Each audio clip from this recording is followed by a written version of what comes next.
Hello and welcome to CIPD Bitesize. In this video, we're going to be looking at the 5HR03 reward unit, AC2.2, which is explain how contingent rewards can impact individual, team, and organizational performance. Now, as always, with CIPD Bitesize, the first thing that we do is we break the question down into its component parts, which is explain, that's the verb. The verb's always important with CIPD, how contingent rewards, cheeky S.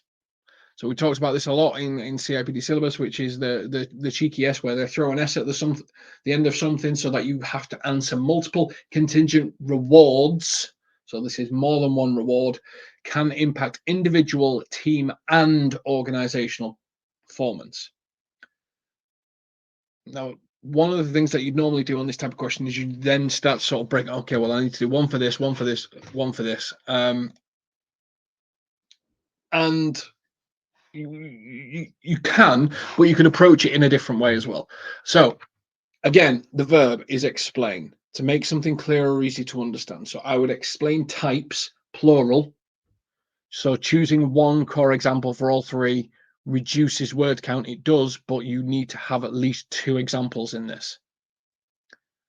So explain how contingent rewards can benefit. So in that contingent rewards, I would use a couple within the same contingency, and we'll go through that when we give you the hypothetical later. And then I would explain the impact on the individual, explain the impact on the team, I would explain the impact on the organization.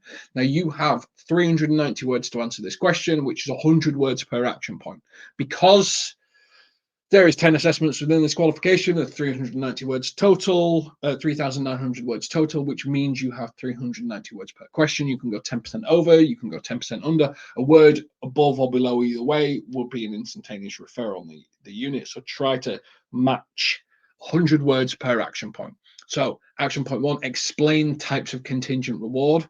Types, plural, explain types. So, and then explain the impact on the individual, explain the impact on the team, explain the impact on the organization. Reference and a citation per action point, statistics and data if you can get it on the types of contingent reward, impacts, reinforces your point, reinforces what you're doing, reinforces the research. So when you're explaining the impact on the individual, prove it. What evidence have you got? What research have you done? What information is there to ensure that you're answering that question to its fullest extent? That's what CIPD want to see. That's what markers want to see. They want to see the full details. They want to see stats, data, information, blah. So make sure that you do that when you're answering. And when you use that core example, make sure that it is consistent and that the marker can follow it. Your action point should be subheading. A subheading is a distinct summary of the paragraph below. The top left-hand corner, you put AC2.2. That's how CIPD want you to lay out your work so that they can follow it, and they can follow it all the way through. And then you build it out. Subheading one, types of contingent reward. These are the two types of a contingent reward that I've been researching with regards to this. Now, impact on the individual. These contingent rewards have this following impact on the individual as per this research that I found over here, and as per this research that I found over here, reference, citation, citation. When you think about the impact on the team, there's also this information and this information, reference, citation. And when you think about how it impacts the organization as a whole, there is this information, this reference, this citation, this reference, and this citation. Now, I'm not going to leave you alone here. We are obviously going to give you some recommended reading to help you get through this. And CIPD loves CIPD. I didn't give you warning for that one. I just said it, which is CIPD Fact Sheet Reward, CIPD Fact Sheet Strategic and Total Reward, and the CIPD Fact Sheet Bonus and Incentive Schemes are really helpful for this particular unit. So I would definitely dig around, look at the research in there. It's up to date, it's current, they're updating it all the time. These are active live fact sheets of information to support you in achieving this objective.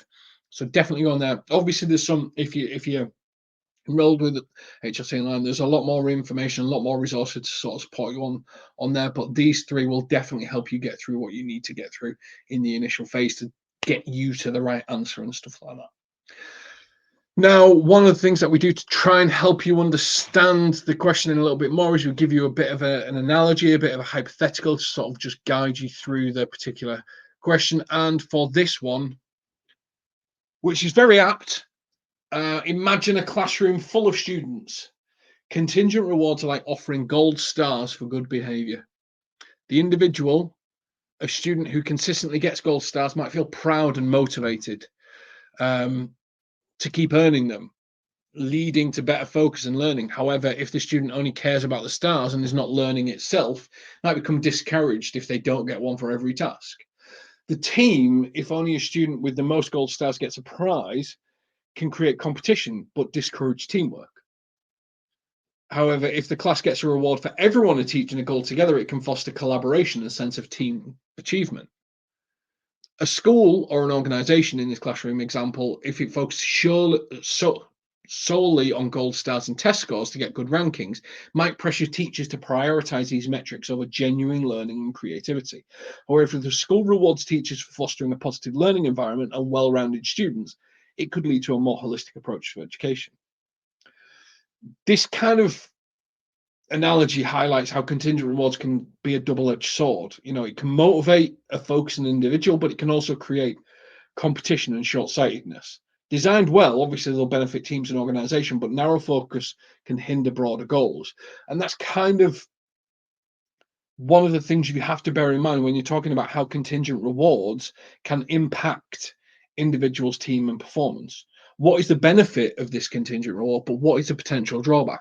What is the benefit? What is the potential drawback? So think about, this is a gold star example. So think about if you were to do pay, if you were to do bonuses, if you were to do additional holidays, how does it motivate many? Does it motivate few? Does it have potential drawbacks? What are the potential drawbacks? Trying to think about it holistically will mean that you're critically evaluating rewards and information that you've got in your workplace so that you can help people get to the best decision, because the best decision will help the organization that you're in flourish.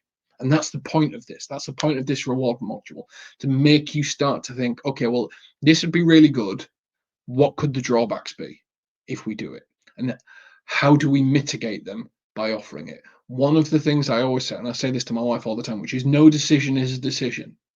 And that might be the right decision, it might be the wrong decision, but no decision is still a decision.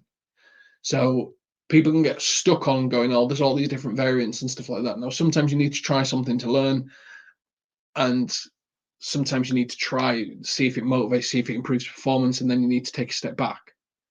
That's okay. It's okay to trial and error. It's okay to fail. It's okay to try these things, but not to try anything is still a decision. And that may be right or wrong. It depends on circumstances, depends on the individual. Absolutely best of luck with this unit, and we'll catch you on the next one. Take care.